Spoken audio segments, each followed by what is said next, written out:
Hola, soy Fabi, profesora de Historia del Arte, y hoy, domingo 5 de junio, Día del Medio Ambiente, les comparto glaciares y cordilleras del arte, aportes de la pintura en el estudio y percepción de los glaciares de montaña entre los siglos XIV y XX.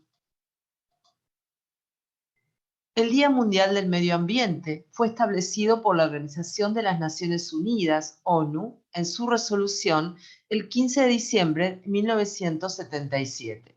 Se celebra desde 1974, el 5 de junio de cada año, fecha con la que se dio inicio a la Conferencia de Estocolmo en 1972, cuyo tema central fue el medio ambiente. Y 2 días después del Día del Ambiente, la Asamblea General de la ONU también aprobó la creación del Programa de las Naciones Unidas para el Medio Ambiente, recordando siempre que los árboles son fundamentales para la vida en la Tierra y para mantener los ecosistemas, y que no hay que talarlos ni mutilarlos y hay que preservarlos. La pintura ha sido una poderosa herramienta artística para registrar lo que ha ocurrido en los glaciares y montañas alrededor de la Tierra en las últimas centurias, además de permitir un registro gráfico al pasado del planeta. El arte ha permitido entender cómo evolucionó la percepción de la sociedad y el arte en relación a ambientes fríos y montañosos. En esta nueva conferencia haremos un breve repaso por los aportes de la pintura en el estudio y percepción de los glaciares de montaña entre los siglos XIV y XX. Existen creencias acerca de que las montañas y glaciares eran la morada del demonio. Durante los siglos XIV y XVII, las altas cumbres eran lugares reservados para seres sobrenaturales. En Europa, las personas tenían miedo de los Alpes debido a la superstición y creencias religiosas que rondaban en torno a las montañas, pues eran las altas cumbres donde residían demonios y dragones. Esto se puede ejemplificar muy bien a través de las pinturas góticas de la época. A comienzos del siglo XIV, el italiano Duccio di Buoninsegna, que vivió del año 1255 a 1319, retrataba las altas cumbres como la morada de Satanás. Di Buoninsegna tomó como testimonio los pasajes bíblicos donde se señala que Cristo fue tentado por el demonio en el monte del desierto de Judea. Este pasaje le sirvió al italiano para inspirar su obra llamada La tentación de Cristo en la montaña, del año 1308 a 1311. De esta manera, las montañas y las altas cumbres representaban la tentación y por tanto el conflicto para la religión cristiana, y ante la tentación y el pecado, el castigo era inminente. Aquí vemos de Duccio Buoninsegna, nacido en Siena, fallecido también en Siena, desde el año 1255 acaeció su vida, no se sabe bien si nació en 1260 y tampoco se sabe si falleció en 1318 o 1319. Fue probablemente el artista más influyente de Siena en Italia de su tiempo. Se le considera como uno de los más influyentes en la formación del estilo gótico internacional. Primer pintor destacado de la escuela sienesa, fue también inspirador de otros miembros de la misma, como Simone Martini y los hermanos Ambrogio y Pietro Lorenzetti, entre otros. La tentación de Cristo en la montaña, pintada desde el año 1308 hasta el 1315, es una témpera sobre madera de estilo gótico italiano de la escuela Duocento, de 43 por 46 centímetros. Se encuentra actualmente en el Museo Frick Collection de Nueva York. Y ahí se puede ver a Cristo tentado por el demonio sobre unas montañas. La escena, una de las 9 secuencias sobre la vida pública de Cristo que se encontraba en la predela trasera de la Maestà, tiene un fuerte carácter surrealista. Sobre una zona que aparece como montañosa, se presentan los protagonistas del acontecimiento. Se organizan 2 grupos, el grupo del diablo y el del Salvador, acompañado por ángeles. Ocupa el centro la mano solitaria de Cristo. Es llamativo el contraste entre el diablo y Cristo. Mientras el primero, en una postura expresionista y en tonos oscuros y uniformes, parece flotar sobre las rocas, Cristo sereno, apoyado en la roca, se muestra firme y decidido. Los cambios de escala resultan sorprendentes, y provocan una sensación de acontecimiento fantástico. Las pequeñas ciudades que parecen maquetas señaladas por el diablo hacen referencia a todos los reinos del mundo y su gloria, que ofrece a Cristo a cambio de su alma. Las diminutas ciudades que crecen o se aparecen son presentadas de un modo minucioso y colorista. Al fondo, a la derecha, los ángeles gigantes y estáticos colocados al otro lado de la montaña, sobre el fondo dorado, señalan un intento por parte de Duccio de crear diferentes planos en la pintura con el fin de dar profundidad a la escena, recordando que aún la perspectiva con método lineal, esa perspectiva científica que después va a ser trabajada con artistas tan conocidos como Leonardo da Vinci, no se había desarrollado aún. Continuando con esta visión de las montañas de Cristo y viendo una imagen fílmica de este hecho anterior relatado por Duccio, vemos el monte Quarantanía, un monte de aproximadamente 366 metros de altura, localizado a 11 kilómetros del nordeste de la ciudad de Jericó, en Cisjordania, Palestina. Posiblemente este sea el monte del relato bíblico. Continuando con la escena de Duccio di Buoninsegna, vemos la comparación con el monte.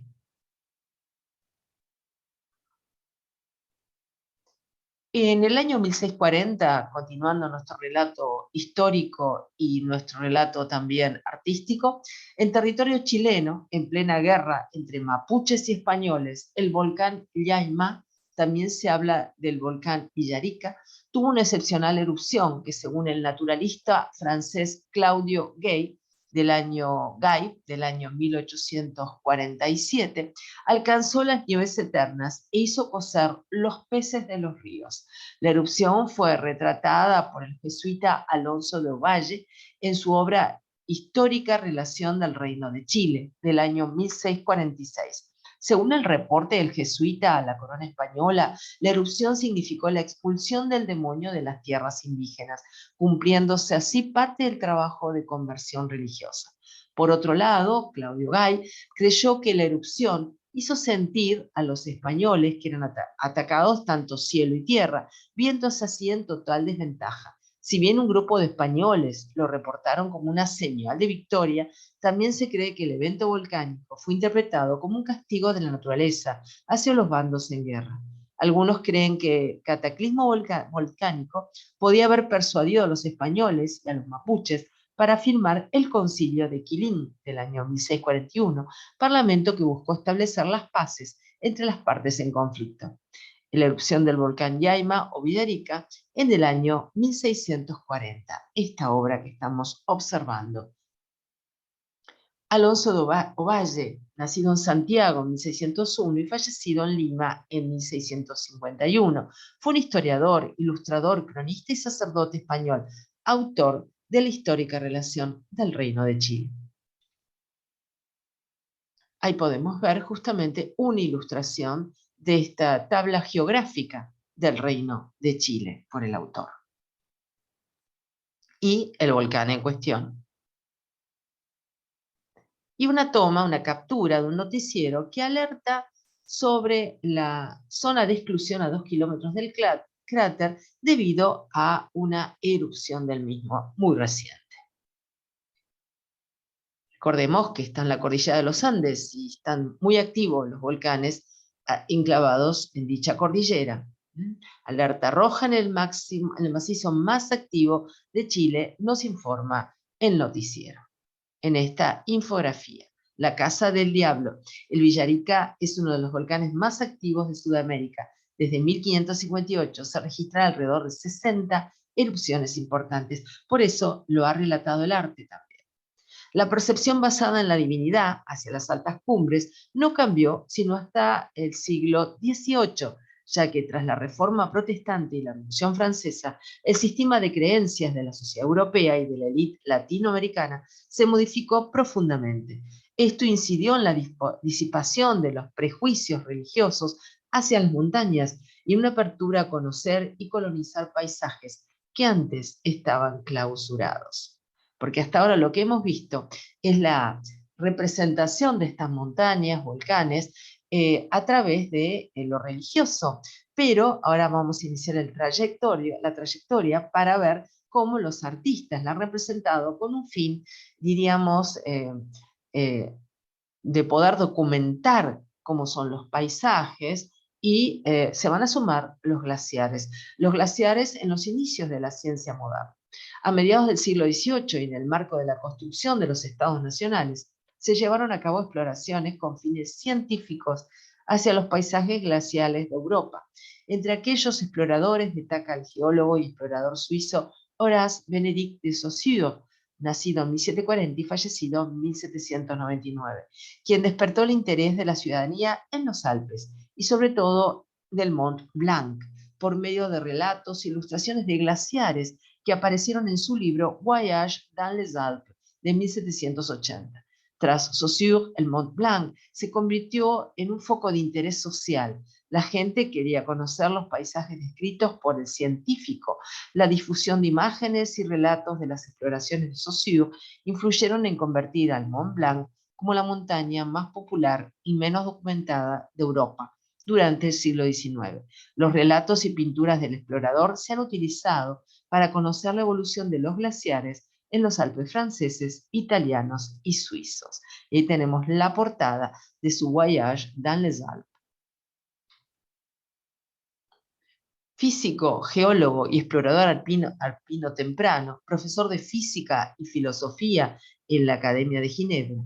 En 1760 visitó por primera vez el Chamonix y ofreció una recompensa al primer explorador que alcanzara la cima del Mont Blanc, después de su propio intento fallido en la cumbre en el año 1785.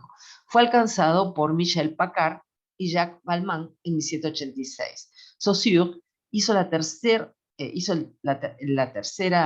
ascensión del Mont Blanc en 1787. Sus viajes alpinos, con detalles de las investigaciones científicas que llevó a cabo, se publicaron en 4 volúmenes entre 1780 y 1796, titulados Voyage dans les Alpes. Como verán, el enfoque hacia el retrato de la montaña será desde lo religioso a lo científico, y ahí vemos los volúmenes de la obra completa, ilustraciones. Un detalle, seguramente este tipo de piezas de bibliografía son de alto costo y son de carácter anticuario, obviamente. Horace Benedict de Saussure anhelaba realizar experimentos científicos en la cima del Mont Blanc y en el año 1760, cuando solo tenía 20 años, ofreció un premio a quien encontrara una ruta hacia la cima. La primera ascensión no se realizó hasta agosto de 1786. De Saussure finalmente logró llegar él mismo a la cima el 3 de agosto de 1787, en una expedición que duró 4 días y 4 horas y media. Con 47 años de edad, fue la persona de mayor edad que al alcanzar la cumbre hasta 1875, cuando el marqués de Turenne hizo la ascensión a la edad de 72 años. Ahí vemos una ilustración que nos pone en clima sobre aquellos relatos de ascensión. Viaje de Monsieur de Saussure a la cumbre del Mont Blanc en agosto de 1787, primera placa, la subida. ¿Quién es el editor? Christian von Mechel, quien es el autor, modelo de esta obra, Henri Lebec, nacido en 1769 y fallecido en 1832. Ahí podemos ver a pleno tamaño la obra en cuestión, la ilustración, porque estos artistas, por lo general, estaban al servicio de estos científicos. Y podemos ver la comparación del actual estado geográfico de la zona y el relato que nos hacen de la misma en la versión histórica artística, lo que indica que los hielos han retrocedido. Al otro lado del océano también se estaban realizando exploraciones científicas que utilizaban el arte para retratar montañas y glaciares. El explorador y naturalista alemán Alexander von Humboldt, nacido en 1769 y fallecido en 1859, despertó el interés social, particularmente de la élite europea, acerca de los paisajes de alta montaña alrededor del mundo, tras recorrer los Alpes y los Andes y posteriormente el Himalaya. Recabando información para su proyecto de integración total del conocimiento, en pleno nacimiento de las ciencias modernas, Humboldt postulaba que todo el sistema natural se encontraba íntimamente relacionado y que por lo tanto había que descifrar dichas relaciones para entender el equilibrio del cosmos. Utilizando el método comparativo, Humboldt generaba y a la vez gratificaba y graficaba la información científica del paisaje a través de un formato pictórico innovador. Su obra cumbre, Naturgummalde, del año 1807, que según el propio Humboldt es un intento de plasmar la naturaleza como una totalidad viva o un microcosmos en una página. En Naturgummalde vio la luz tras la expedición de Humboldt a Chimborazo ecuatoriano de 6.260 metros en el año 1802. Esto que estamos viendo acompañando el relato es el retrato de Alexander von Humboldt del año 1843, realizado por Joseph Carl Steiler, un artista que vivió del año 1789 a 1858. Si les interesa especialmente este tema de las expediciones y me siguen en la historia de la cultura argentina, hay un capítulo que justamente relata las expediciones de Alexander von Humboldt y de von Plan también. En Naturgewalde de von Humboldt del año 1807 aparece información relativa, miren qué interesante esto, a temperatura, humedad, presión atmosférica, especies animales y vegetales según la altitud. Para muchos, este tipo de expresión gráfica del conocimiento marca un antes y un después de la ciencia. Cerca de 200 años después de la visita de Humboldt al Chimborazo, aún se utiliza el Naturgemalde para entender cómo ha variado la altura de la línea de nieve y la cobertura vegetacional del macizo. Les recuerdo que estamos en el Día del Medio Ambiente y celebrando el Día del Medio Ambiente con una charla abierta, una conferencia que relaciona el arte con estos cambios climáticos y seleccionamos justamente los glaciares, los hielos en las montañas retratadas. Ahí vemos a Alexander von Humboldt y M. von Plan al pie del volcán Chimborazo, cuadro de Friedrich Georg Weiss del año 1810. Y bueno, aquí lo tienen al Chimborazo en fotografía. Es el volcán y la montaña más alta en el Ecuador. Y su cumbre es el punto del planeta más alejado de su centro, con una altitud de 6.263,47 metros sobre el nivel del mar. Su última erupción conocida se cree que se produjo alrededor del año 550 después de Jesucristo. Está situado en los Andes centrales, junto a la ciudad de Riobamba, 150 kilómetros al sureste de Quito y a 145 kilómetros de Guayaquil. Otro científico notable que utilizó el arte para comunicar sus hallazgos fue el naturalista suizo Louis Agassiz, nacido en 1807 y fallecido en 1873. Agassiz fue quien acuñó la Tierra de los glaciares, teoría que supone que los glaciares han sido más extensos en el pasado y que los paisajes de alta montaña deben sus formas al trabajo de hielos extintos. Agassiz generalmente viajaba con el pintor francés Joseph Béthanier, quien tenía la tarea de representar las observaciones geológicas en un formato atractivo y legible para cualquier persona. Los trabajos de Saussure, Humboldt y Agassiz dan cuenta de la relación virtuosa entre glaciares, arte y ciencia. También, por supuesto, permite entrever la riqueza que existe en el trabajo realizado entre las distintas áreas del saber. Ahí tenemos una fotografía de Agassiz justamente dando cátedra, también un grabado y la portada justamente de su publicación. Glaciares. ¿Qué son los glaciares? Son ríos de hielo. Los glaciares son masas sólidas de hielo en movimiento que se forman cuando la nieve se comprime en hielo.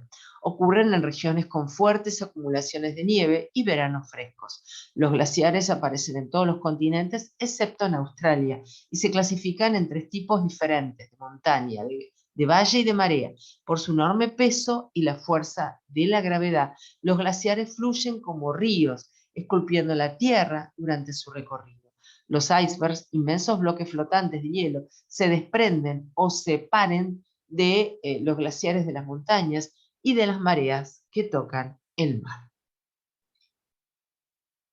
Y hablando de artistas, Joseph Betanier, que justamente va a acompañar al científico mencionado anteriormente, y va a retratar cómo el hielo que se desvanece y los artistas que en la primera línea del cambio climático están retratándolo. Así que qué interesante esto, porque estamos hablando de obras y relatos del siglo XIX y cómo ya esto es una advertencia sobre el retroceso y el documento que queda gráfico sobre la comparación que podemos hacer, que es realmente invaluable. Joseph Betanier, nacido el 27 de abril de 1817 en Metz y muerto en Lille el 4 de marzo de 1882, fue un dibujante y litógrafo francés. Es conocido por haber representado glaciares del natural en nombre del explorador suizo Louis Agassiz, quien así produjo en 1840 sus estudios sobre los glaciares, el primer libro sobre glaciología y geomorfología. Observemos la obra justamente de Betanier y la imagen actual del glaciar en cuestión. Joseph Betanier, glaciar de Zermatt, justamente aplicado a la ilustración que hacía Luis Agassiz de sus publicaciones en estudios sobre los glaciares del año 1840. Y ahí vemos la zona en cuestión actualmente. Pintura de glaciares en el realismo romántico. Las obras de Saussure y Humboldt marcaron el auge del movimiento idealista romántico europeo en el siglo XVIII y XIX. Dicho movimiento aglomeraba intelectuales, científicos, artistas y políticos que cuestionaban el enajenamiento y distanciamiento del ser humano de la naturaleza. Asimismo, los intelectuales románticos establecieron críticas a la moral imperialista y a la degradación ambiental urbana y poblacional que se llevaba a cabo por el desarrollo industrial. De este modo, pintores como Caspar Wolf de Suiza, Jean-Antoine Ling de Francia y Samuel Birman de Suiza acudieron a las montañas y particularmente los paisajes glaciales para encontrar una nueva estética que sirviera como inspiración de sus obras. Qué temas tan candentes y tan actuales, ¿no? La degradación medioambiental, el alejamiento del ser humano de la naturaleza y ya planteados por estos artistas y científicos del siglo XIX. Las obras de los pintores románticos se caracterizaron por tener un realismo dramático que ensalzó la magnificencia de la naturaleza en contraste con la condición humana. Los pintores románticos dieron relevancia a la dimensión y luminosidad de los glaciares y las montañas. Generalmente estos paisajes fueron contrastados con el tamaño y fragilidad de las personas. La calidad y realismo de las obras de los románticos impulsó a que pintores de esta vertiente fueran invitados a la mayoría de las campañas de exploración de los incipientes estados-naciones, pues los gobernantes querían retratar las conquistas de nuevos horizontes y realzar las bellezas del territorio. Así, el arte romántico, típico arte del principios del siglo XIX, jugó un importante rol en la promoción de una sensibilidad naturalista, en la educación e incluso en la configuración de identidades nacionales a través de las pinturas y grabados. Estamos viendo a la derecha una obra del célebre Carl Caspar Friedrich, un artista alemán descollante del mundo romántico. Pero de los artistas mencionados recién en el relato, empecemos con Caspar Wolf, buscando siempre estos glaciares. Nació en el año 1735 y falleció en 1798. Fue un pintor romántico suizo, destacó en la pintura del paisaje.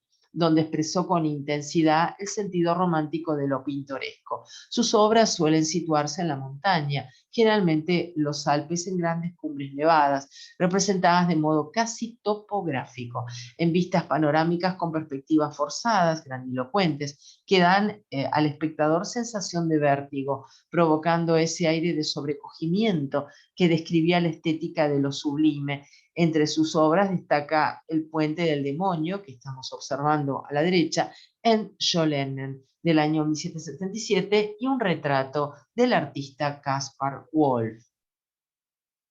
Y hablando de glaciares, de Caspar Wolf, el glaciar Grindelwald, del año 1777. Una obra espectacularmente magnífica y romántica. Qué chiquitito vieron los personajes, y nos vamos a acercar para ver el detalle con la lupa aquí, los personajes, cómo admiran el paisaje de un porte increíble, tan sublime y tan sobrecogedor.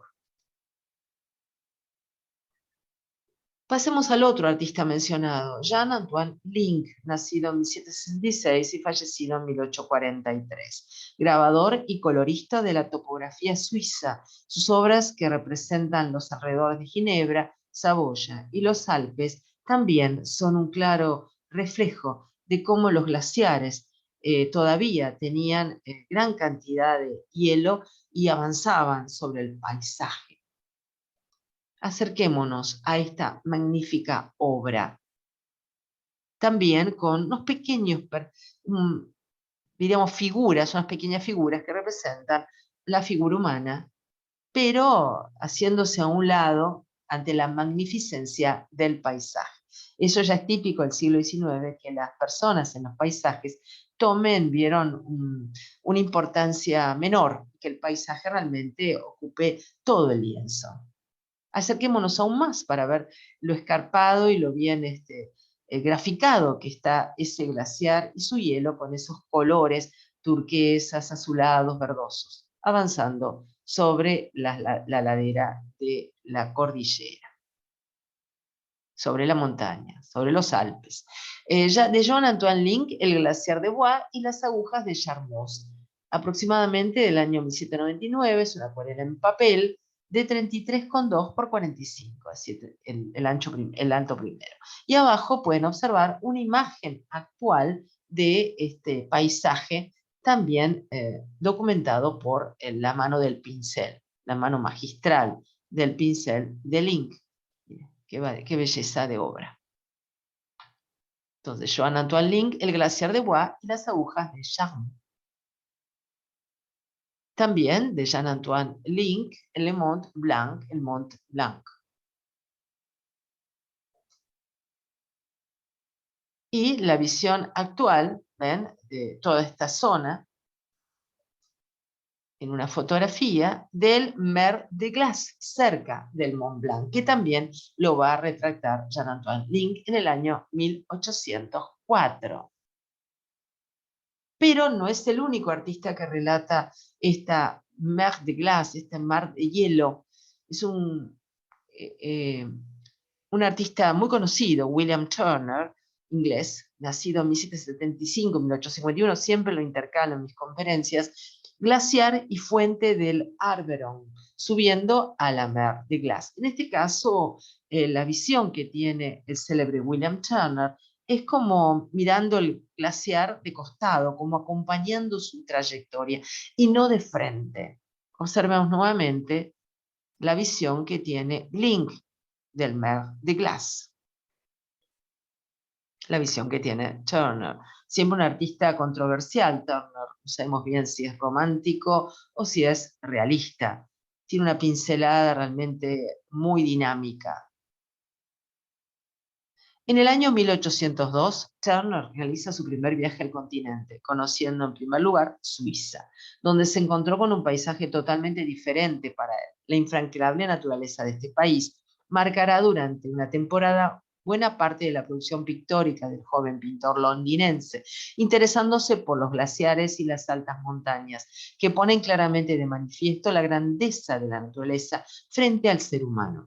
Esta filosofía típicamente romántica ya se aprecia en esta composición, mostrando al pequeño pastor refugiado entre los monumentales árboles. Sin duda, la preocupación de Turner por efectos atmosféricos y lumínicos ya se manifiesta o ya se manifestaba en sus obras tempranas, dotando al paisaje de un aspecto sublime con las nubes grisáceas, la nieve del glaciar o los picos de las montañas recortándose ante el cielo. Turner recupera los clásicos, Rembrandt, Claudio de Lorena, Tiziano, Poussin, y los adapta a su particular lenguaje para ofrecernos unas escenas difícilmente superables. Ahí vemos un autorretrato del artista. Y vemos acá en un anónimo el valle de Chamonix, traversé de la mer de glace. También, otra vez, atravesando a través del valle el mar de glace o el mar de hielo. Es del año 1902 a 1904. Está en la colección de la Biblioteca Central de Zúrich. Una obra casi fotográfica. Frente del glaciar de Grindelwald, en Suiza, del tercer artista, Samuel Birman, del año 1829. Samuel Birman nació en 1793 y falleció en 1847. Fue un pintor suizo. Ahí vemos su semblante en un retrato y la obra que a continuación vamos a observar, que es La Source del Arveyron, de Samuel Birman. Sería la fuente del Arveyron. Y se puede ver cómo también otra vez los personajes son diminutos, los personajes humanos están abajo en primer plano, pero tan diminutos que no los percibimos hasta que enfocamos bien la obra, y por supuesto el glaciar a su plena potencia, avanzando. De Samuel Birman, Paisaje del Cantón de Berna, una acuarela de 19 por 28, con un paisaje realmente sobrecogedor, tan típico. Observen qué detalle interesante, cómo le colocaban piedras a los techos, a las pendientes de las casas, para que no, tal vez el clima, la inclemencia del clima, no les volara los techos. También se ven cabras sobre los techos. Y lo escarpado del lugar. Otra obra magnífica de Samuel Berman.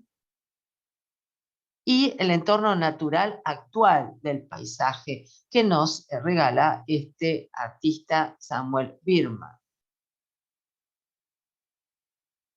Observen, y cómo ha cambiado, ¿no? Si bien sigue siendo magnífico el paisaje, el hielo ha retrocedido. Es un dato, es un documento que no se puede negar. Puede ser algo natural, la Tierra siempre está en cambio, puede ser que lo acelere, como justamente aquí mencionan. Aunque el mundo redujera hoy mismo sus emisiones de dióxido de carbono, uno de los principales gases causantes del cambio climático, los glaciares suizos podrían quedar reducidos a unos cuantos. Fíjense en la imagen de 1980, de 1995 y la triste imagen del 2003, donde ya los glaciares prácticamente quedan reducidos a la parte más alta.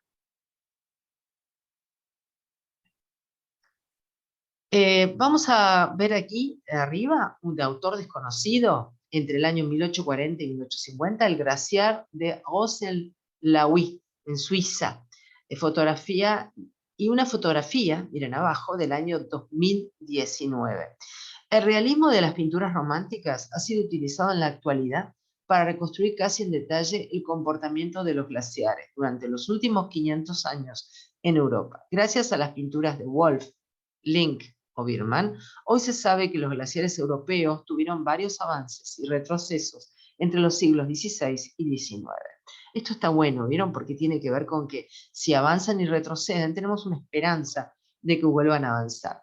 Pero el cambio climático, el efecto invernadero, en fin, eso es un hecho real y los glaciares no tienen cómo defenderse frente a ello. De hecho, varias de las pinturas han permitido estudiar en profundidad las fluctuaciones glaciales que afectaron a Europa durante la denominada Pequeña Edad del Hielo, que acaeció del año 1300 a 1850. Las pinturas románticas han permitido conocer los cambios en el paisaje generados por la desaparición sostenida de la cobertura glaciar desde 1850. Retroceso del glaciar del Matterhorn, tan célebre, ¿no? Postal suiza, en el lado suizo. A la izquierda, una imagen fotográfica del 2019. A la derecha, una imagen de 1862. Ambas son fotografías. Al igual que las pinturas, las fotografías son un excelente registro para comparar el cambio de los glaciares en el tiempo. En la actualidad, la fotografía sigue siendo un valioso recurso para estudiar y retratar glaciares. Una de las técnicas más comunes para entender el cambio de los hielos es comparar antiguas fotografías de glaciares con la situación actual. Esta técnica solo demanda encontrar el punto relativamente exacto de la fotografía de referencia. Estos registros, si se encuentran de forma sistemática, permiten entender la tasa de retroceso de los hielos y cambios en la morfología de las montañas. La invención de la fotografía y glaciares, ¿no? Con la aparición de la cámara fotográfica durante el siglo XIX, la captura de imágenes de paisajes glaciales se masificó y tomó nuevas orientaciones. La representación y el sentido dado a los glaciares en la época romántica cambió y se fue acercando cada vez más a un sentido geopolítico y de mercado. La complicidad entre poder, arte y glaciales y paisajes glaciales llegó al punto en el que el emperador Napoleón III y la emperatriz Eugenia de Montijo, su consorte, quisieron realizar un ascenso simbólico a Mont Blanc para conmemorar la reunificación de Saboya con Francia en el año 1860. En aquel momento ya se encontraban disponibles las primeras cámaras fotográficas, las cuales garantizaban exactitud respecto al registro. Los hermanos Louis Bisson-Frère y Auguste Bisson-Frère, dos de los fotógrafos más conocidos de la época, acompañaron a la pareja real y a sus 60 guías para retratar el icónico momento. Sin embargo, Napoleón y la emperatriz no lograron su objetivo. A pesar del fracaso, los hermanos Bisson-Frère no se dieron por vencido y volvieron al Mont Blanc en una segunda expedición al mismo año. Las imágenes tomadas por los hermanos Bisson dieron inicio a la documentación fotográfica de los glaciares alpinos. Aquí tenemos la pirámide de la Emperatriz Mar de Glace, Francia, fotografía tomada durante el ascenso fallido de Napoleón III y Eugénie, lo fue tomado por Louis Auguste Bisson Frère y Auguste Rosalie Bisson Frère del año 1860. Hoy, ante la reiterada o la retirada acentuada de los glaciares, se cree necesario retomar el trabajo colaborativo entre artistas y científicos para poder comunicar y sensibilizar a la población de las transformaciones que han tenido los paisajes fríos del planeta en los últimos años. Quizás, y tal como ocurrió en el pasado, el trabajo mancomunado entre el arte y la ciencia vuelva a generar un impacto social y político referente a la concepción de los hielos y sus paisajes.